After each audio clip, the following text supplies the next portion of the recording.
Washington is barreling towards a government shutdown. If Congress can't pass a funding bill by October 1st, government offices close, government services get interrupted, hundreds of thousands of federal employees either work without pay or not at all. Republicans obviously control both houses of Congress and the White House, but because of the filibuster, at least 7 Senate Democrats need to vote for the funding bill in order for it to pass.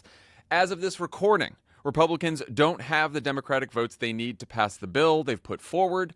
That bill would fund the government at current spending levels until the end of November.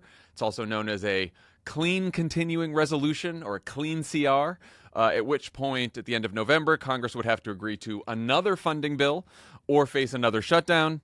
So that is something fun to look forward to if we get out of this. The last time there was almost a government shutdown in March, Chuck Schumer and just enough Senate Democrats gave Republicans the votes they needed to keep the government open, based on the argument that Trump probably wanted a shutdown because it would make Elon's Doge work easier and distract from the impact his tariffs were having on the markets and the economy. Most Democrats in Congress and all over the country did not agree. In fact, they were furious that Schumer gave Republicans the votes they needed at a time when Trump already seemed to be ignoring Congress, the courts, the law, and the Constitution. Which brings us to today. This time around, Schumer has already made it clear that Republicans won't get the votes they need from Democrats unless Trump and Republicans agree to sit down and negotiate with them. Trump originally accepted and then canceled a meeting with Schumer and Jeffries, and now the Democrats are blaming the president for the shutdown they seem to think will come. But is this a politically wise strategy? What should Democrats be asking for? What counts as a win? And what is the end game? To help us work through these questions, we've got two very sharp thinkers on different sides of the issue. Matt Glassman, a political scientist at Georgetown, who believes that forcing a shutdown is a terrible idea for Democrats, and Faiz Shakir, former Bernie Sanders campaign manager and Harry Reid advisor, now executive director at More Perfect Union, who believes that Democrats should have this fight. Gentlemen, thanks for joining us. Thank you, John. Thank you. Matt, let's start with you. You called a strategic shutdown, quote, a terrible idea. What's the big mistake you think Democrats would be making if they go down this road? Mostly that it just doesn't work. We've seen this in past shutdowns. First off, it's bad policy, and every Democrat knows this, right? You would be hurting federal workers and contractors, blowing up agency budgeting and planning, and worsening the quality of government services for people, right? And we all know that, right? Democrats agree on that. And so to do that as a strategic tool, you better be getting something for it. But the problem is shutdowns don't typically achieve their substantive goals or their political goals, right? It's sort of a pipe dream to think Trump is going to sign a bill restricting all his own power, just as it was a pipe dream for Republicans to think Obama was going to sign a bill repealing Obamacare. And so in most cases, you get nothing sort of substantive out of a shutdown. And in the previous shutdowns of any length, we've seen that you lose sort of politically. Public opinion quickly turns against you. And going forward, you've achieved almost nothing. I mean, the 2013 shutdown made Ted Cruz look ridiculous, and the Republicans came sort of crawling back. And Trump's sort of temper tantrum in 2018, 2019 also had the same results, where he just, in the end, had to give in. And I sort of see that that's what would happen to the Democrats here. Faiz, you've worked in Congress. You've been through a shutdown or two. I can't recall one, to Matt's point, that's actually achieved the goals of the party precipitating it. Why do you think this time might be different, and why do you think Democrats should go for it here? Yeah, so having heard what Matt said, my response would be the following, is that the words were used typically and in most cases to discuss the past. And the question for all of us as Democrats is this typical times and like in most cases in the past? And I think what a lot of us feel is that Trump is operating in a very different way that is asymmetrical warfare against the Democratic Party that is unlike anything in the past. And then therefore, do we have a response that might be unlike anything that we have done in the past? If you look at Gavin Newsom, for instance, I think in ordinary circumstances, I don't think he's going to be redistricting California. He's saying at this moment in time, we require a different kind of response to what Trump has put before us, or Texas in this case, too. So my view would be we have to solve for a couple of problems as Democrats. Number one problem is, what do we stand for? What do people know and understand about us? In order to change how people would view the Democratic Party right now, which I think is a struggle and is a challenge for all of us to have to reconcile, that the modern approval of the Democratic Party seems to be lower even than Trump in some polls right now. So to solve for that, you say, hey, we are going to have some governing demands. We are going to make the case that in this very difficult period of time with Donald Trump, where he is doing many, many things that we disagree with, we are going to come to you not only with the mere disagreement that we don't like what he's doing, we're going to offer you an alternative vision of the kind of society we want to live in. And we're going to posit those 1, 2, or 3 issues right up front and fight for them like we actually give a damn about them. So would we want to shut down the government? Would we want to get to this place? No. But we have governing demands upon which we want to force on Donald Trump. And that's the terms of this conversation. So the argument the Democrats are making right now, as we're recording this on Wednesday afternoon, is that actually Trump and Republicans are causing the shutdown because they won't even meet with Democrats or consider a bipartisan negotiation. Matt, what do you make of that argument? I think it's not unreasonable to think that Republicans would love to see a shutdown here, because I think they probably correctly believe they would win it politically. But I think the problem for Democrats is that they don't control any of the sources of power in government. I mean, it's very difficult. I don't disagree with Faiz at all that this is unusual times, and Trump is blowing up the entire appropriations process with his spending encroachments and rescissions and impoundments, and he squarely takes the blame for this. But the question is, how do you strategically respond to that when you don't have any power? If the Democrats control the House or the Senate or the whole Congress, it would be a much easier argument to say, we have some democratic legitimacy here. There's a chamber of Congress disagreeing with you. But when the president, the House, and the majority of the Senate want to do something and you're stuck using the filibuster, it's not a great look. And I don't think the public is going to buy the idea that it's the Republicans standing in the way of this. And I feel bad about that, because I wish it wasn't true. But I don't think there's an argument you're going to make here that the Republicans are shutting down the government. And I think the problem is, once you get to the shutdown, having no power is really going to come full view. This isn't going to be a case where you're going to have the House and Senate in disagreement. Instead, it's going to be a case where the Republicans are going to be able to force continual votes whenever they want, again, because they have all the levers of power. And so this goes back to sort of judicious exercise of the tools you do have. And the tool the Democrats have right now is, well, they can filibuster stuff. But you have to say, well, is that going to be a judicious exercise of the power we have? And in my view right now, despite the fact that I agree this is sort of unusual times that may demand strong action, it wouldn't be a judicious use of that power. Faiz, what do you make of the argument about we want a meeting, they're not giving us the meeting, and so Republicans are causing the shutdown? Because one thought I had about it is, like, if you're going to go for it and do the shutdown, then you craft an argument, sort of like what you said in your last answer. That's one option. There's plenty of options.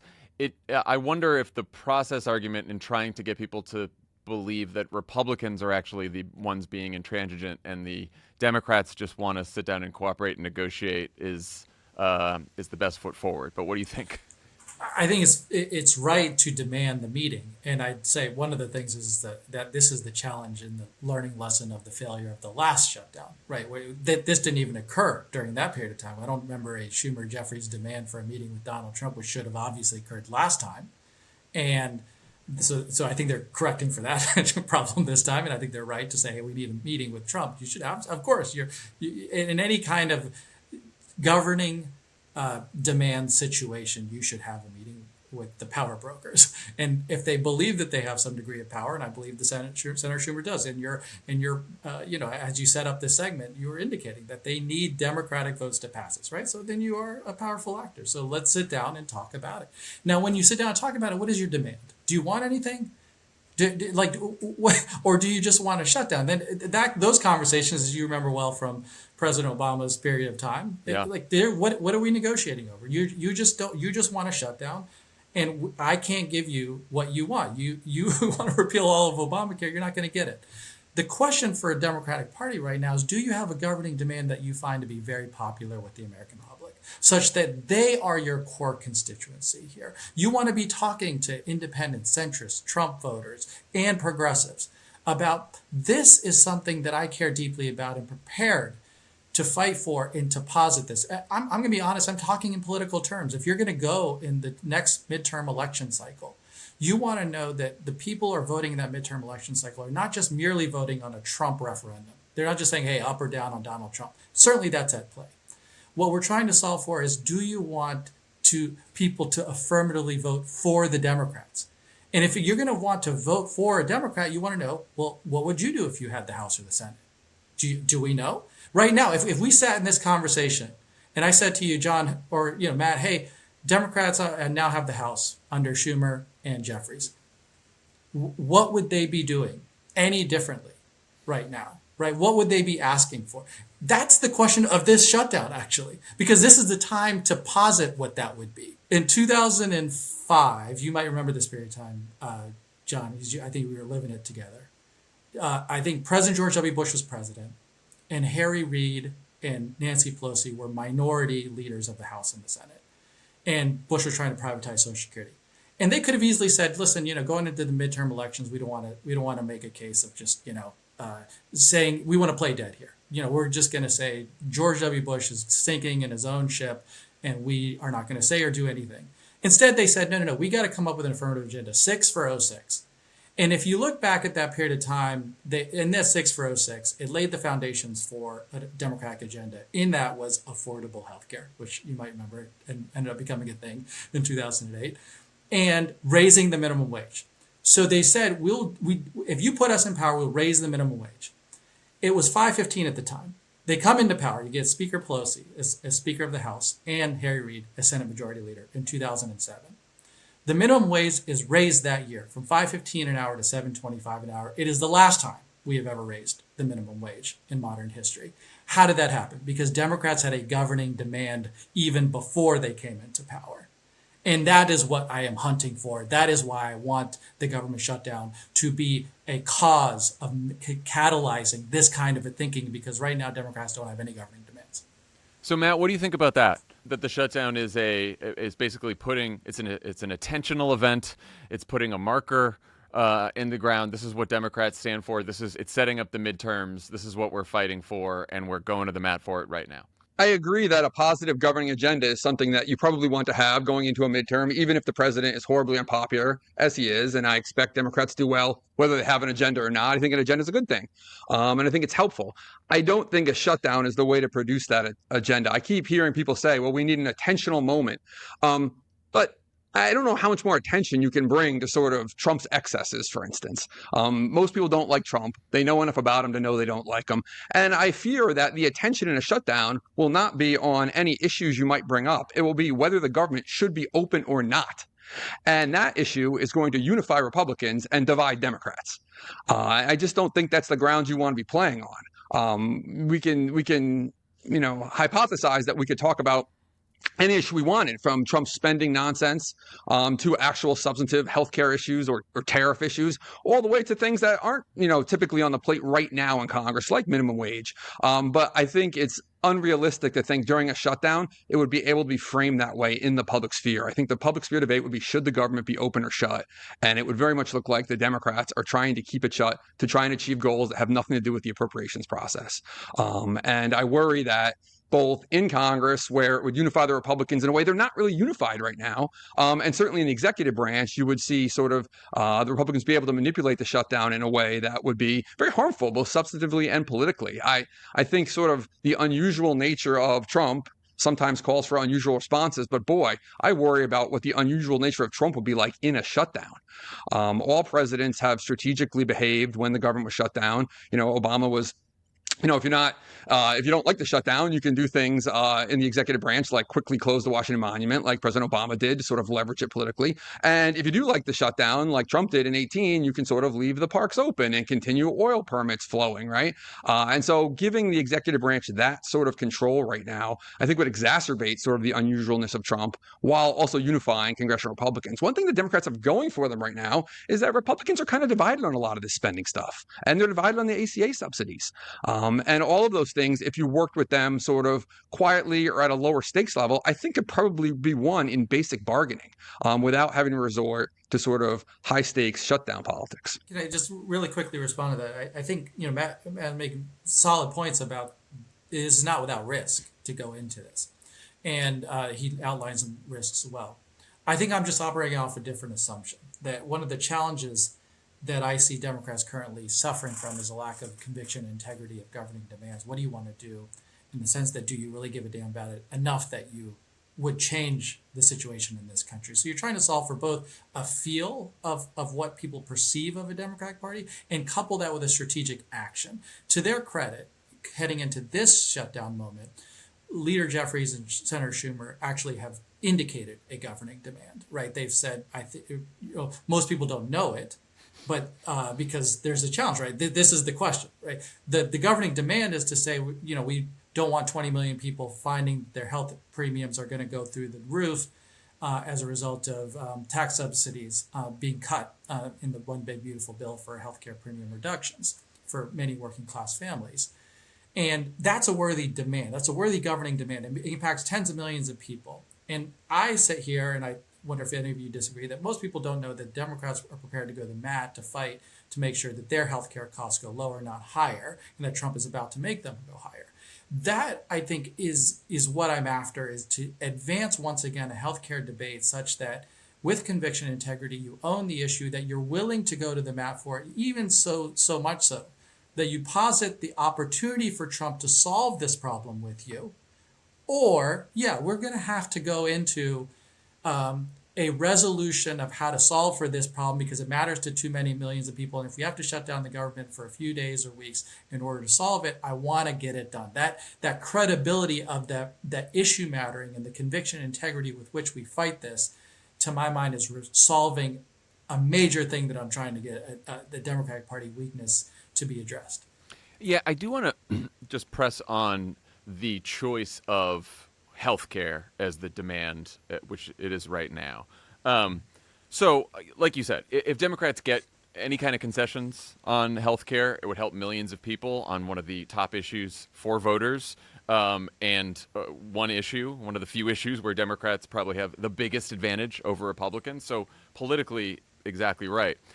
I do feel like there's just two challenges. One is, does it feel off or dissonant in any way for Democrats to say that, like, their answer to Trump turning America into Hungary is to shut down the government over health care, especially because, two, they will be fairly criticized for using a shutdown to fight for unrelated policy concessions, which Democrats have criticized in the past. What do you say to that? Yes, unusual times call for unusual measures. But I don't mind that, yes, we are going to have to turn an argument that we have generally said, hey, clean CRs. This is not a time for fighting for other things on debt ceilings and government shutdowns. Well, guess what? Trump threw a lot of rules out of the window, and we're fighting like this moment actually matters. And so we're going to fight in a way that is asymmetrical, different. And in the way what we're going to fight is obviously one is to help reestablish, let's say, our brand as Democratic Party works for expanding healthcare for Americans. That happens to be a core thing we have long believed, and once again are going to show you that that's one of the reasons why you'll want to vote for us in 2026, because healthcare tends to matter a great deal to this party. When we're in power, we expand it. And so that would help. If your question back to me is, could there be other governing demands? Could you say, are there other wedges on Donald Trump? I mean, let me just, for the purpose of this exercise, I'm not going to advocate for it, but let's say if I said, to the point I said earlier, raising the minimum wage. I said, okay, Democrats right now, we're going to shut the government down, we're going to raise the minimum wage. Could that have powerful effect? It could, right? Because you have tens of millions of people who benefit from a raise in minimum wage, presumably a lot of Trump supporters. Trump would have to make an argument against it, which would be wildly unpopular. People would obviously still criticize you. Why are you using the government shutdown? Nevertheless, they'd say, hey, that Democratic Party, man, they seem to care about wages for working class people. That is what I think would come across, however you resolved it or didn't. There could also be other demands. I know Nate Silver, I think, has posited a couple on tariffs and a whole bunch of issues. These are issues, I think, for leaders to resolve. I think, yes, you want a sets of 3, 4, 5 governing demands with which you want to sit down Donald Trump and discuss. But ultimately, if you're going to pull the move, and it doesn't come without friction, Matt's laid them out well, it's going to be a big one. Then I think one thing's going to break through, right? What is the one governing demand you want to let people know? I need to have some movement from Donald Trump on if we're going to resolve this. And that's a strategic calculation. Do you think Trump would give? Do you think Republicans would give on something? And I think in this case, Schumer and Jeffries have the right target that, yes, many Republican senators and House members would ultimately feel like they'd have to give on ACA tax credits. Matt, I wanted to ask you about Nate Silver's proposal on this, because this has sort of been the first thing that I had thought about when I first heard that there was maybe going to be a shutdown, is that tariffs are the example of an issue where both politically, they're the issue that probably has dragged down Trump's popularity the most. Everyone in the country is aware that prices are still high and getting higher, and they know about the tariffs, and it's an issue where Trump has actually abused power that Congress is supposed to have. So when you're talking about this is not a normal moment, we have to use tools that we don't usually use, and yes, we're causing a shutdown, but the reason we're causing a shutdown is because he's taken the Congress's power to tax people. He's unilaterally levied a tax on the country, and people are suffering and the economy's hurting. And so unless he gives us back the power to tax, then we're going to keep the government shut down. Yeah. I mean, I think you can rank sort of different issues you could shut the government down over and how well they would fare. At least we can do that, because I don't think they're all the same. It seems to me the worst way to shut the government down would be over sort of general Trump lawlessness, right? Just be like, we are shutting the government down because this guy is out of control. And there's not even a demand there, right? There's nothing to negotiate. It's like, you are the worst person ever to be president of the United States, and we are shutting the government down. I don't think that works at all. And then after that, you get to sort of specific demands. And some of them have the benefit of being related to the appropriations process, right? Like a very specific demand that is a core congressional power that has sort of bipartisan support would be some sort of language that updates the Empowerment Control Act so that pocket rescissions are gone, right? And that would be very narrowly tailored to the appropriations bills. And you can imagine that sort of winning in just the brinksmanship, right? Where the Republicans are like, Chair Collins wants these things gone anyway, right? And maybe you cut that deal, and maybe that's possible. On the other hand, you do have issues that, but no one in the public has any clue about that, right? Pocket rescissions aren't sort of a sexy topic when you go out and stump, right? On the other hand, things like ACA subsidies and tariffs really are. And I agree with you that tariffs have the sort of benefit of being sort of wildly unpopular and also a core congressional power. And so it is two birds with one stone. There are a lot of Republicans who I think privately would love to see these things gone, would love to see the power returned to Congress. And so I think if you're going to do it over a specific substantive issue, that would be the one. The ACA subsidies are good too, simply because of their popularity. But none of this sort of requires the government to be shut down next Tuesday. It's not like they're proposing an omnibus right now, and this is the brinksmanship where you either give in and you don't get another chance for a year. I think it would be very easy to say right now, look, here's what we want. We want either the tariff power, fixed, or we want these ACA subsidies extended. Pick one, and then say we're willing to keep the government open for another 7 weeks, but we're going to spend the next 7 weeks talking about this issue. And in November, if your still backs up against the wall, well, then we may have to take direct action. Faiz, let's say the shutdown happens. Let's say that at least at first, Democrats are successful at framing the fight as Trump refusing to even sit down and negotiate over ACA subsidies, Medicaid cuts, tariffs, whatever it may be. Federal workers get furloughed, parks and museums shut down, maybe you get some airport delays, other services interrupted, economy's already in a fragile place, and every day the guy with the biggest megaphone in the world, Donald Trump, is out there saying all he wants to do is open the government. All the Democrats want to do is give $1 trillion to health care to illegal immigrants, right? He's already been saying this. One thing that has sort of made me waver on the shutdown is this requires compelling, disciplined messaging from Democrats in Congress, especially Democratic leaders. I was going to raise the Rumsfeld, you go to war with the army you got. Yep. That's the big problem for sure. How long did Democrats let it drag on? And what counts as a win? Exactly. I think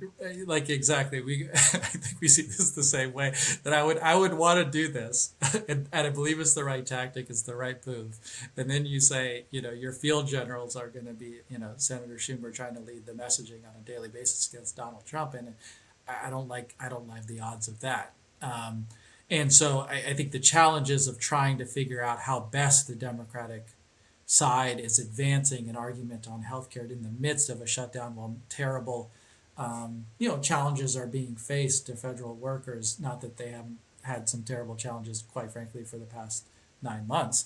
So I think that's the part that's the only part that I struggle with. Like, is who, if I've got Bernie Sanders out there making the case that, hey, we're going to demand healthcare, and he's my Senate Majority Leader, I'd feel a hell of a lot different. Hell yes, let's do this. And also the sense that he's going to negotiate with Donald Trump and they're going to have it 1-to-1 at some point. That's one I feel comfortable with. The challenge that we have perception-wise, while I'm making the case for everything I am and I feel like I have more integrity or conviction around this cause than I worry our Democratic leaders will, and it will be perceived as such. That, hey, you didn't really care about healthcare.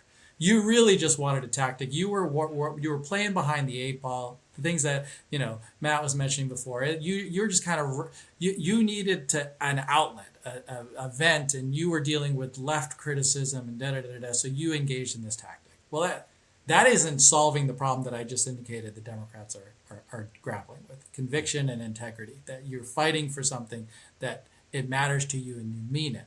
So if you're prepared to, if they're going to go into this, they got to solve a communications problem. Who are your messengers on a daily basis, and explain the demand that they are honestly and sincerely prepared to fight for and feel that they can resolve with Donald Trump.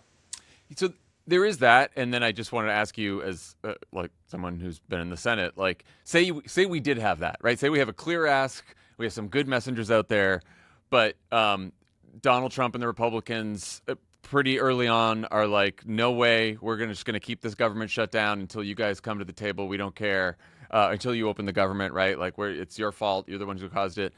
As you're sort of orchestrating a messaging political strategy here, how are you thinking about how long you let it drag on, how you get out of it, what you can count as a win? Like, what's the end game?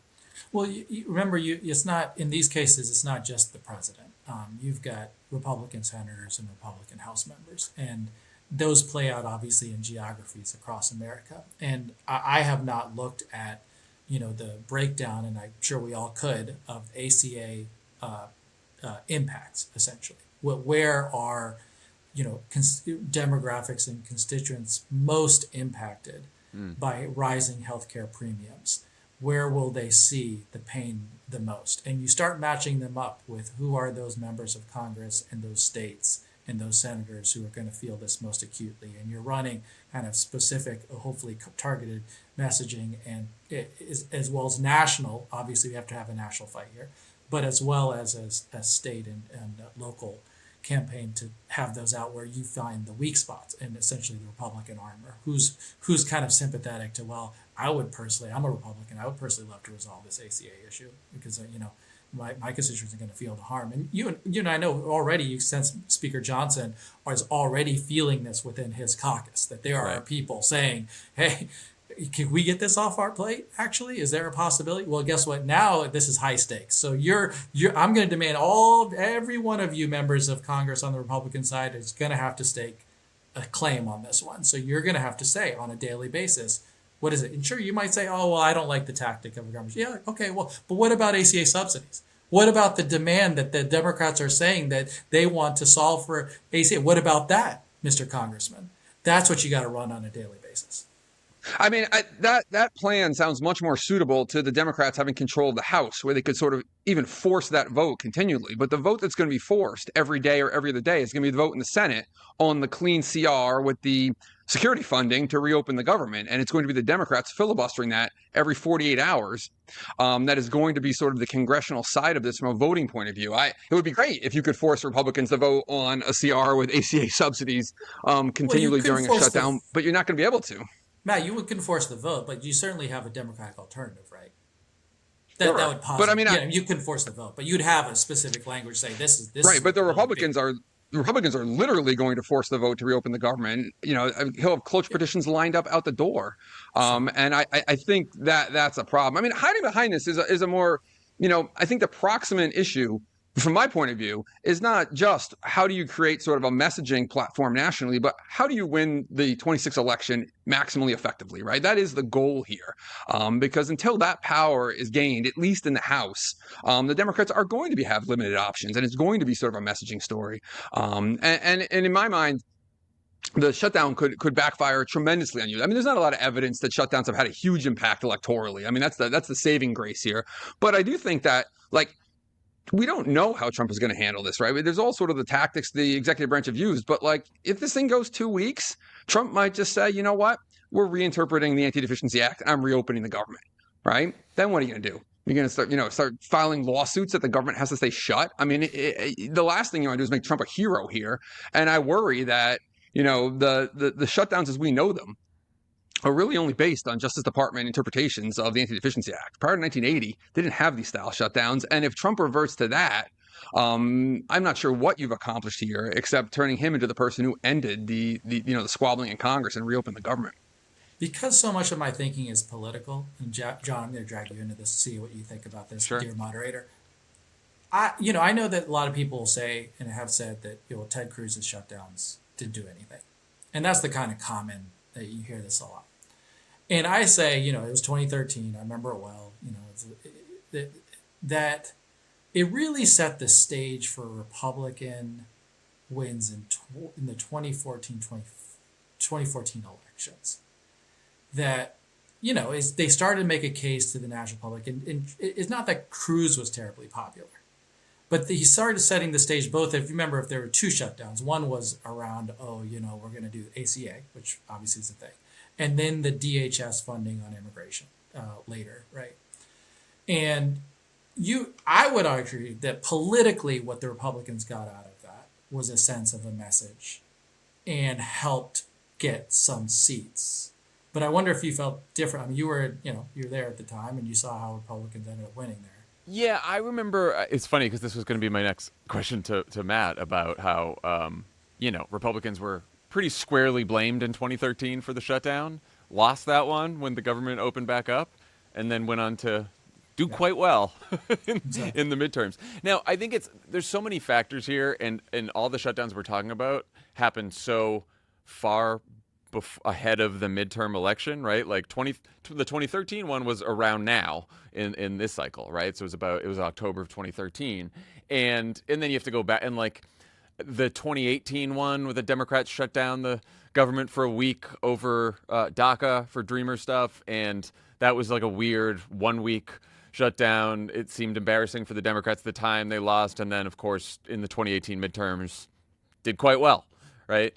And so I don't know that we can draw either positive or negative, results from the shutdown on or at least the correlation to the midterm results.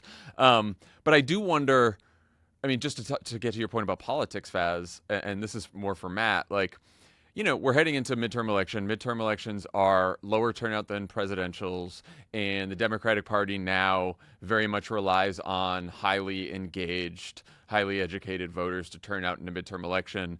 Faz mentioned earlier that the approval rating for the Democratic Party is at its all-time low, at least in our lives. That's true among Democratic voters themselves. And so, yes, the shutdown is a risk, but if you're doing risk calculations, is there a greater risk that if Democrats don't try to fight anything between now and the election and don't put up a stand and don't let it be known, just not in a press release, but in an actual action that they're taking, what they stand for, that there's a risk of voters in the midterm staying home? This is sort of the one argument for a shutdown that I don't necessarily agree with it, but I think it makes logical sense, which is that there's a faction of the Democratic Party that, no matter how much I explain to them, really want to shut down and really want to fight with Trump. And that's totally reasonable. And if I can't convince them not to shut down the government, and then we don't shut down the government and they become disillusioned and walk away, and you hear this, from a lot of progressives that really just want to fight with Trump, that they are just going to be like, well, what is this party doing for me if they won't shut the government down last March and they won't shut it down now? Who even are they, right? And sort of that argument that this is really coalitional management, I think has some merit. That even if a shutdown is negative for your party, it might be more negative if you rupture your party by not having the shutdown that 40% of the party wants, or 50%, or whatever percentage of the party it is that wants the shutdown. And so I think there's something real there. And where I know it's real is sort of specifically with like Senator Schumer, right, who doesn't have to just deal with sort of national Democrats, but has to deal with his caucus. If enough of his caucus wants a shutdown and his job is on the line, then he's in the John Boehner spot, right, where he can stand there in the caucus meeting and say, you guys are crazy, but if this is where we're going, I'm going to lead the charge. And so I do think that those concerns of coalition management are sort of going to be a factor here. And it wouldn't surprise me if even if Schumer's personally against this, feels compelled to do it simply because his caucus wants it and Democrats nationally want it. And so, part of how I feel is that that's a mistake. But if I can't convince people and their answer is going to be, well, we won't vote in 2026, then I don't know what to say to them, except I hope you do. Now, I kind of think that's wrong between ICE raids and Medicare cuts and ACA subsidies gone and tariffs and everything else. I think Democrats have lots of reasons to turn out in 2026, and we wouldn't expect, we shutdown or not, I expect the Democrats to do well in 26. But, I think there's a faction of Democrats certainly who will be very disillusioned with the party if they don't shut it down. If you're going out to dinner and you take a vote in your family, and a restaurant wins that you think is the best restaurant for family, but someone who doesn't want to go to that restaurant says, I'm going to ruin dinner if we go there, well, you got to take that into account. And I'm not saying sort of like the progressives are ruining dinner, but you have to take into account how other people, their preferences, whether you think they're legitimate or not. And so I do think that coalition management is an important feature here. Faiz, in the these are not normal times category, what do you think about Matt's point that in a shutdown, in this kind of a shutdown, Trump could, further dismantle the government while it shut down, or just, probably take even more power, abuse even more power? Like, how much concern do you have about what Trump might do in a shutdown like this? Not that I don't want to act with callous disregard to it, because obviously, he takes every opportunity to try to aggrandize power and also enact pain on people he deems to be his opponents. So would he seek this as yet another of his opportunities? Sure. But then you'd be making the political case for why 2026 could be decently well for the Democrats, because once again you would show that this is Donald Trump acting and doing things way off kilter, way out of bounds, way heinous and outrageously out of the norm, right? And if he does it, he does it. And as we've seen past 9 months, he tends to do things that he feels like he wants to do regardless of how people feel about it.